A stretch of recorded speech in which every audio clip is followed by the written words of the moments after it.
My parents was Arthur Smith, father, Florence Bennett Smith, mother. Very good parents. Well, the both of them were very strict parents, and I thank them today for what they taught me. In that way, I could relate on to my children. Well, I didn't have but one brother with my mother, but he died in childbirth. I don't even know him. And he died when he was a baby. He was older than I was. And his name was Aaron. And I have four, I had five, it was five of us girls. And out of the five, it's just three of us living. Myself, Cora Lee, Pearl, and Bessie. And I had one half brother, Willie. Willie Spells. I really didn't know Willie until way up, late up in, I could hear, people saying, that's my brother, this is my brother. And then we all said, well, if that's our brother, and he looked just like Papa, once we grew up knowing, and we said, oh yeah, we always was owning him and he owned us. Yeah. But every time you see him, he laughed like Papa. Yes, indeed he did. Well, for me, it was very, very good for me. Because what I could remember as we grew up, we always had to work hard, went to school, that was a must. And a must that you graduated, I graduated from Kane High School at the old school in 1955. But during that time, that school wasn't accredited. So I went back to night school way after I got married and everything for 2 years, and I got my state diploma. So I got all the children diploma in the drawer right there. Mine looked just like theirs. And just growing up here, you had to work if things that you didn't want to do, because after we come out of high school, we had to work on the farm, because there was no place around here where we could have walked to go to hunt job or anything.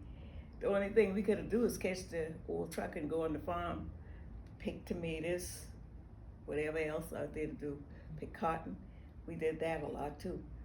And then you hold the vegetable with the white people plant, and they only pay you $2 a day.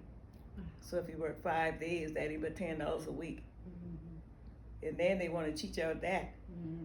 And when we make that money, if it was three of us on that farm for that week, when we make that money, they would probably stop at the store where we would maybe spend $1 out of that $10.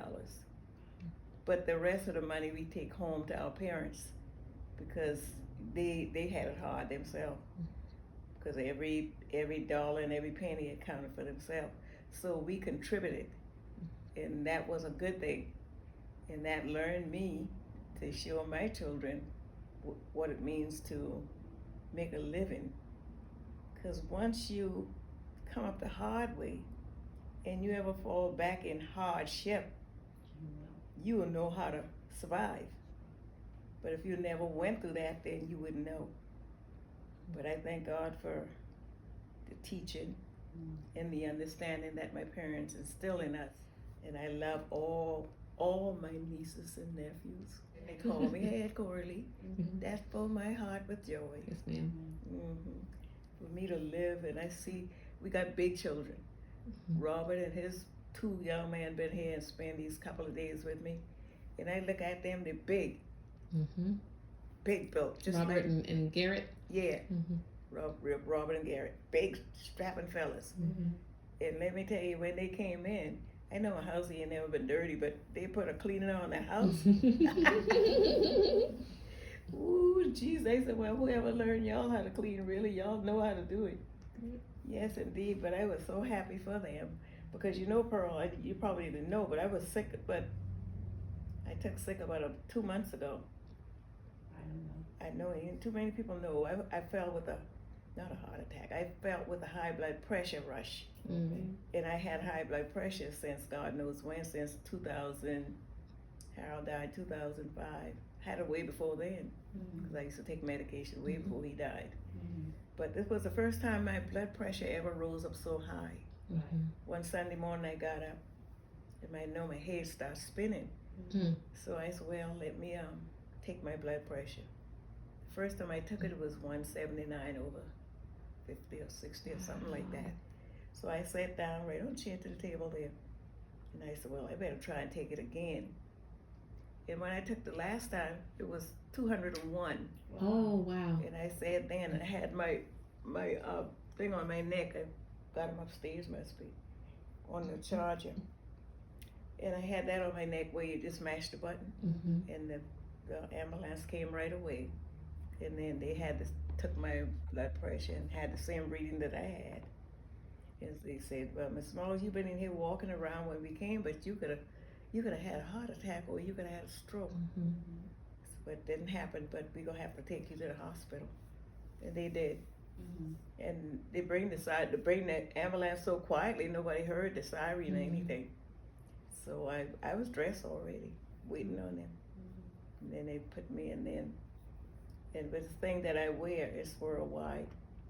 And they would let my children know Right. as soon as I called them Mm-hmm. and let them know exactly where I'm being taken at and what's going on. And so all of them know mostly at the same time. Mhm. But they took me on down to the emergency room on 17, Mm-hmm. and I stayed there most all day Yes, ma'am. because they had to try to get it back down like it's supposed to be, or I would have to spend the night. But they were running tests during the whole time I was there. And one thing they did find out that I had a bladder infection. Well, he and the grandfather look just most alike. Don't ever forget your upbringing, and don't do nothing out of the ordinary that you didn't do while you were here with your parents, because that is bad. hmm So I didn't raise up mine, so they're gone now. So these younger ones, and they want to hear what I got to say, so I just tell them and I pray for them, and that's about all I can do. hmm But just to be in Corley, I love myself and I love my family.